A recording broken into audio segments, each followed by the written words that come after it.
ज्योतिष और जीवन में आपका स्वागत है। श्री गुरु चरणों में नमन कर श्री गणेश की वंदना करता हूँ। वर्ष भर में 4 सिद्ध रात्रियाँ आती हैं। दीपावली की रात्रि, जन्माष्टमी की रात्रि, होलिका दहन की रात्रि और शिवरात्रि। इन चारों रात्रियों में केवल शिवरात्रि ही एक ऐसी रात्रि है जिसके साथ महाशब्द जुड़ा है। वैसे तो शिवरात्रि प्रति मास आती है। कृष्ण पक्ष की चतुर्दशी रात्रि के समय जिस दिन चतुर्दशी तिथि रहती हो वह शिवरात्रि। फाल्गुन मास के कृष्ण पक्ष की चतुर्दशी की जो रात्रि है वह महाशिवरात्रि कही जाती है। 3 देव हैं प्रधान रूप से। ब्रह्मा जी को सृष्टि का रचयिता मानते हैं, विष्णु को पालक मानते हैं और महेश को सृष्टि का संहार करता, लय के देवता मानते हैं। ब्रह्मा विष्णु महेश ये त्रिदेव। लेकिन एक नाम जिसको सुनते ही हमारे मस्तिष्क में ध्यान आता सीधा भगवान शिव का, महादेव है। वो भी एक देव, विष्णु भी एक देव, ब्रह्मा भी एक देव, लेकिन महादेव सुनते ही भगवान शिव का नाम ध्यान में आता है, भगवान शिव का स्वरूप ध्यान में आता है। भगवान शिव को महादेव कहा गया। जो ब्रह्मा जी हैं और जो विष्णु, उन्हें महादेव नहीं कहा गया, उनके आगे महाशब्द नहीं लगा। क्या कारण है इसका? जो 4 रात्रियाँ हैं किसी के भी साथ महाशब्द का प्रयोग नहीं हुआ। केवल भगवान शिव से संबंधित जो रात्रि है उसी के साथ महाशब्द का प्रयोग हुआ। क्या कारण है इसका? हमें यदि किसी भी सूत्र का, किसी भी बात का पूर्ण रूप से लाभ यदि लेना है तो हमें उसको पूरा समझना आवश्यक है। बिना उसे पूर्ण रूप से समझे हम उसका पूर्ण लाभ नहीं ले सकते। आज समझने का प्रयास करते हैं कि भगवान शिव को महादेव क्यों कहा जाता है। आज समझने का प्रयास करते हैं कि उनसे जो संबंधित रात्रि है, फाल्गुन मास की जो रात्रि, जो उस रात्रि का नाम, उसी का नाम महाशिवरात्रि क्यों है? कारण क्या है इसके पीछे इसी पे चर्चा करते हैं। हमारी संस्कृति के वाङ्मय में, हमारे धार्मिक सूत्रों में कई विलक्षण सूत्र हैं। उन विलक्षण सूत्रों में से एक विशिष्ट सूत्र है सत्यम शिवम सुंदरम। ये बहुत सहज और बहुत सरल सा सूत्र है ये, लेकिन इसकी व्याख्या बहुत गहन भी है, गंभीर भी है और सहज भी है, सरल भी है। 3 शब्द हैं इसमें सत्य है, इसमें शिव है और इसमें सुंदर है। पहले चर्चा करते हैं सत्य के ऊपर। सत्य की बात आती है, आपने कई बार सुना होगा मुंह से लोगों के कहते हुए कि सत्य बहुत कड़वा होता है। कुछ लोग कहते हैं कि ये बहुत बड़ी सच्चाई है। किसी भी बात के पीछे कहा जाता है कि ये बहुत बड़ी सच्चाई है और सत्य बहुत कड़वा होता है। दोनों ही बातें गलत हैं। सत्य ना कड़वा होता है ना मीठा होता है। सत्य ना बड़ा होता है ना छोटा होता है। सत्य तो जैसा है वैसा होता है। जितना है उतना होता है, उतना ही सत्य है, तभी वो सत्य है। जैसे ही हम सच को बड़ा करने की कोशिश करेंगे वो सच नहीं रहेगा। जैसे ही हम सत्य को छोटा करने की कोशिश करेंगे तब भी वो सत्य नहीं रहेगा। सत्य के स्वाद को मीठा करने की कोशिश करेंगे तो भी सत्य नहीं रहेगा, और सत्य के स्वाद को कड़वा करने की कोशिश करेंगे तब भी वो सत्य नहीं रहेगा। उसका स्वाद चाहे कड़वा हो या मीठा, इससे कोई लेना देना नहीं। वो चाहे छोटा हो या बड़ा, उससे कोई मतलब नहीं। न उसे छोटा किया जा सकता है, न बड़ा किया जा सकता है, न उसे कड़वा किया जा सकता है और न उसे मीठा किया जा सकता है, यदि वो सत्य है तो। और जिसे किसी भी स्वरूप में बदलने का प्रयास नहीं किया गया वही सत्य है। इसलिए जो भी कुछ है, जो सच्चाई है, उसे कभी घटाने बढ़ाने की, अपने हिसाब से कड़वा मीठा करने का प्रयास नहीं करना चाहिए। यही इस सूत्र का रहस्य है। इसके बाद फिर शिव और तीसरा सूत्र सुंदर, सुंदर से सुंदरम। सत्य के और सुंदर के बीच में शिव अवस्थित है। शिवम बीच में है, प्रारंभ सत्य से है और अंत किससे है? सुंदर से। सौंदर्य, ये पूरा संसार, पूरा जगत बहुत आकर्षक, बहुत सुंदर, विभिन्न रंगों से भरा हुआ। प्रकृति ने इसको इतना सौंदर्य, इतनी सुंदरता प्रदान की है कि दरअसल यही स्वर्ग है। इसके अतिरिक्त और कहीं स्वर्ग है नहीं। जिस तरफ आपकी दृष्टि में होना चाहिए देखने का, सुंदरता का, सौंदर्य को का, उसको परखने का, और जैसे ही उसमें जरा, जैसे कि ही उसके अंदर सड़न, जैसे ही उसके अंदर स्थायित्व, स्थिरता के कारण दोष उत्पन्न प्रारंभ होता है, वो सुंदरता नष्ट होने लग जाती है। भगवान शिव की ही कृपा है कि ये संसार सुंदर बना हुआ है। जरा, दुर्गंध, सड़न, ये बिल्कुल भी पसंद नहीं है भगवान शिव को। जैसे ही वो अवस्था देखते हैं, वो उसको नष्ट कर देते हैं। वो नष्ट होकर के पुनः पंच तत्वों में समाहित हो जाता है और पुनः फिर कोपल के रूप में फूटता है, फिर जन्म लेता है और फिर इस सृष्टि को, संसार को सुंदर बनाए रखता है।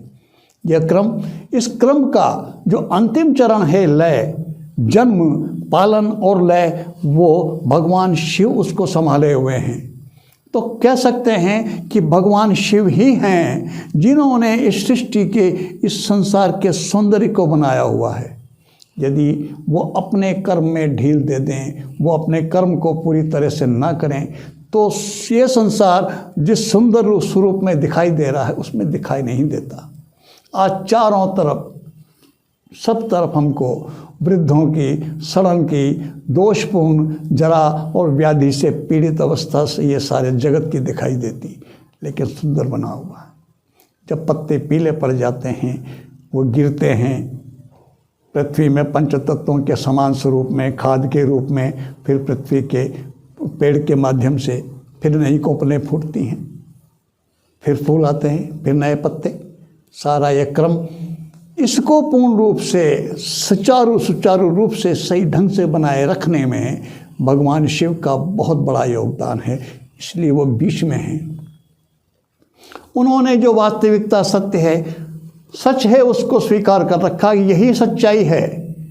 सत्य अगर है कुछ तो ये कि वो अंतिम है, उसको कम ज़्यादा नहीं किया जा सकता, उसको छोटा बड़ा नहीं किया जा सकता, और उसका पालन करना ही है। और जब उसका पालन करेंगे स्वतः, बिल्कुल निर्भीक इसी स्वरूप में, तो स्वतः स्वाभाविक रूप से जो सुंदरता है, जो सौंदर्य, वो बना रहेगा।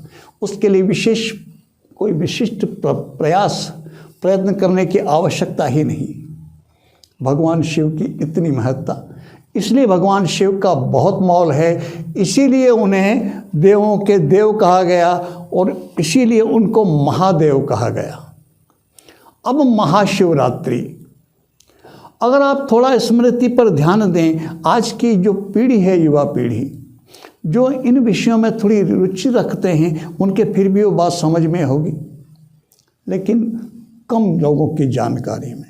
लेकिन जिनकी आयु है, वो अगर स्मृति में ध्यान दें, उनको अवश्य इस बात का ध्यान होगा।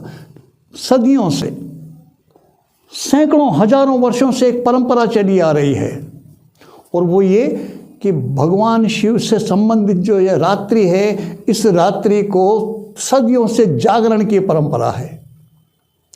कितने ही त्योहार आते हैं, जन्माष्टमी, उसमें भी क्या है, हम जागते हैं रात की 12 बजे तक, प्रतीक्षा करते हैं भगवान शिव के, भगवान कृष्ण के जन्म की। उनका जन्म होता है, मंदिरों में दर्शन करते हैं, प्रसाद लेते हैं और घर आते हैं, सो जाते हैं। जन्माष्टमी की रात्रि में जागरण का कोई विधान नहीं है। होलिका दहन की रात्रि में भी, होलिका दहन के बाद जो भी वहाँ का पूजा पाठ का जो अपना क्रम है, थोड़ा सा सामान्य रूप से जो करते हैं, वो करके आने के बाद अधिकांश व्यक्ति सो जाते हैं। होलिका की रात्रि में वही लोग जागते हैं जो साधना करते हैं, जन सामान्य नहीं जागता। सबके जागने का एक अनिवार्य रूप से कोई विधान बना हुआ हो ऐसा नहीं है। केवल जो साधक हैं, जो साधना करते हैं, जो होलिका की रात्रि के महत्व को समझते हैं, वो जागते हैं। दीपावली की रात्रि में जो सिंह लग्न में पूजन करते हैं अधिकांश, जो रात्रि मध्य रात्रि के बाद आता है, वो भी पूजन के बाद सो जाया करते हैं। जो साधक हैं, जो लक्ष्मी की उपासना करते हैं या किसी भी अन्य देव के किसी भी, क्योंकि विशिष्ट रात्रि दीपावली की रात्रि भी वही जागते हैं जो साधना करते हैं। जो सामान्य हैं, जो साधना नहीं करते, वो सो जाया करते हैं। लेकिन महाशिवरात्रि के दिन जागरण की परंपरा है। सभी मंदिरों में जागरण हुआ करते हैं। अब थोड़ा कम हो गया, लेकिन पहले अगर स्मृति में याद करें तो हर मंदिर में जागरण हुआ करते थे और अधिकांश व्यक्ति प्रयास करते थे कि उस दिन रात भर जागा जाए, सोया नहीं जाए। ये कीर्तन आदि करते थे, भजन आदि का कार्यक्रम चलता था। बहुत से कई मंदिरों में रात्रि भर अभिषेक का कार्यक्रम होता है। क्या कारण है इसके पीछे? किसी भी त्योहार में रात्रि जागरण का विधान जुड़ा हुआ नहीं है अनिवार्य रूप से, केवल महाशिवरात्रि में जुड़ा हुआ है। उसके पीछे बहुत बड़ा रहस्य और एक कारण है जिसकी वजह से ऐसा किया जाए, ये विधान जुड़ा हुआ है। और वो ये, फाल्गुन मास की कृष्ण पक्ष की चतुर्दशी तिथि जब रात्रि जिसमें पड़ती हो, चतुर्दशी जिस रात्रि में, वो त्रयोदशी की रात्रि में भी हो सकती है और सूर्य दिन कालीन जो चतुर्दशी उस दिन रात्रि में भी हो सकता है। वैसा उस रात्रि को पृथ्वी से नैसर्गिक रूप से ऊर्जा का बहाव नीचे से ऊपर की तरफ होता है। हमारे शरीर की जितनी भी शक्ति है, हमारे चलने फिरने उठने बैठने का सारा जो सामर्थ्य है हमारा, वो हमारी रीढ़ की हड्डी के दम पर है। अगर उसमें थोड़ी सी भी गड़बड़ी हो जाए, थोड़ा से भी किसी भी छलने में गड़बड़ हो जाए, तो हमारा उठना बैठना, हमारा चलना फिरना सब संकट में पड़ जाता है। कुछ भी संभव नहीं होता। सारा का सारा दारोमदार रीढ़ की हड्डी के स्वस्थ रहने पर। ऊर्जा का सूत्र वही है। हमारे शरीर को उसी ने थाम रखा है। शरीर का चलना फिरना उठना बैठना सही ढंग से होना वो रीढ़ की हड्डी के आधार पर ही टिका हुआ है। उसी में तीनों प्रधान नाड़ियाँ उसी के सहारे चलती हैं, जो मूलाधार चक्र से सहस्त्रार तक पहुँचती हैं। षट चक्र की कल्पना वो भी इस रीढ़ की हड्डी के सहारे ही है। ऊर्जा का सीधा संबंध है रीढ़ की हड्डी से। यही बहाव है, यही मार्ग है।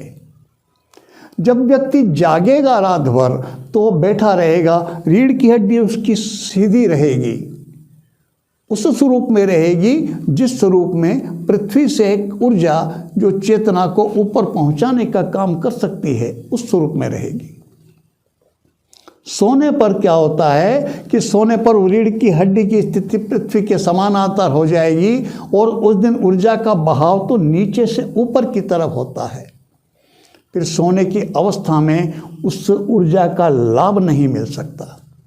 और जितनी साधनाएं हैं, वो साधनाएं का माध्यम हेतु ही यही है कि किसी भी प्रकार से चेतना को ऊर्ध्वमुखी किया जाए, अपनी ऊर्जा के बहाव को नीचे से ऊपर की तरफ ले जाया जाए। यही साधना का उद्देश्य है। और भगवान शिव वो आदि गुरु हैं। जितने भी तंत्र, जितने भी साधनाएं हैं, सब उन्हीं के माध्यम से, सब उन्हीं की रचना, सब उन्हीं की देन। इसीलिए उनको आदि गुरु कहा गया। वही हैं इन सब के स्वामी साधना के। तो उस रात्रि में ये जो ऊर्जा को, चेतना को ऊर्ध्वमुखी करने का जो नैसर्गिक प्रकृति से जो प्रदत्त गुण है, वो उसी रात्रि के अंदर जागृत होता है, प्रधान रहता है, बहुत काम करता, स्वतः जागृत रहता है। तो कोई भी व्यक्ति कुछ भी ना करे, केवल रात भर बैठा रहे, केवल जागे, भजन कीर्तन करे, तो भी उस ऊर्जा का लाभ उसे मिलता ही मिलता है। और यदि वो बैठ करके प्राणायाम आदि करके और किसी भी साधना से, मंत्र जाप आदि से, स्तुति से ध्यान लगा के साधना करता है, तो निश्चित रूप से इस गुण में, इस प्रभाव में बहुत वृद्धि हो जाती है। इसी कारण से इस महाशिवरात्रि को जागने की परंपरा बनी हुई है और इसको जागरण से जोड़ दिया गया। प्रत्येक मंदिरों में, सभी मंदिरों में लगभग जागरण का आयोजन किया जाता है। महाशिवरात्रि को लोग जागते हैं। कई मंदिरों में अभिषेक का कार्यक्रम रहता है, कई मंदिरों में केवल भजन कीर्तन आदि का, और वो रात भर चलता है, रात्रि भर चलता है। सोने की उसमें मौका ही नहीं मिलता। जब रात्रि में जागेगा इसी बहाने से जगा रहेगा और उसे स्वाभाविक रूप से उस प्रकृति प्रदत्त ऊर्जा का जो ऊर्ध्वमुखी हो रही है उस दिन चेतना को करने का जो प्रयास प्रकृति स्वयं कर रही है स्वतः, उसका लाभ उन व्यक्तियों को मिलेगा। भगवान शिव की इस रात्रि में बैठ करके रात्रि भर नमः शिवाय का जप करें। माला की आवश्यकता ही नहीं, रात्रि में ही करना तो कौन सी संख्या गिनने की क्या आवश्यकता है। नमः शिवाय का जप करें, शिव के किसी भी स्तोत्र का पाठ करें, शिव पंचाक्षर स्तोत्र का पाठ करें, लिंगाष्टक स्तोत्र का पाठ करें, रुद्राष्टक का पाठ करें, किसी भी स्वरूप में शिव को भजें, या फिर जिसमें हमारी आस्था, जो हमारे इष्ट हैं, हम शक्ति के किसी भी स्वरूप की उपासना करते हैं वो करें, कुछ भी करें। लेकिन इस दिन महाशिवरात्रि की रात्रि में बैठ करके रात्रि भर जागें और उपासना करें, सोएं नहीं। स्वतः निश्चित रूप से हमें प्रकृति का जो वरदान है, उस रात्रि को जो प्रकृति चेतना देती है, उसका लाभ साधक को मिलेगा, हर व्यक्ति को मिलेगा। इसलिए जागरण का विधान है, यही रहस्य है इसके पीछे। महाशिवरात्रि को प्रातःकाल मंदिरों में दर्शन आदि करना चाहिए। भगवान शिव को सामान्य रूप से पूजन के जो विधान है, अभिषेक करवाना चाहते हैं वो भी करवाना चाहिए, कर सकते हैं, करना चाहिए।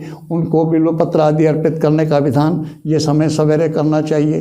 रात्रि में जाग करके अगर हम उनका दूध से अभिषेक करें या फिर दही में पानी मिला करके, दही को पतला करके हम दिन में सवेरे उनको अभिषेक करें। भांग से भी अभिषेक किया जा सकता। वो कितने ही विधान हैं, जिसमें आपकी आस्था है, जो आप करते आए हैं वो अवश्य करें दिन में, लेकिन रात्रि में भी अवश्य जागना चाहिए। दिन में पूजन का जितना फल है उससे कहीं अधिक कितना ही गुना लाभ महाशिवरात्रि का रात्रि जागरण से मिलता है। और वो स्वतः उसका आधार है, वो रात्रि में उस ऊर्जा का स्वाभाविक रूप से नीचे से ऊपर उठने की प्रक्रिया, जो घटना प्रकृति में घटती है, इस ब्रह्मांड में घटती है, वो प्रति माह घटती है। सर्वाधिक घटती है फाल्गुन मास की कृष्ण पक्ष की चतुर्दशी की रात्रि में, वो बहुत अधिक प्रभावी होती है। सर्वाधिक प्रभाव उसका इस रात्रि में रहता है, इसलिए इसको महाशिवरात्रि कहते हैं। और प्रति माह पड़ने वाली जो रात्रि है उसको मास शिवरात्रि कहते हैं।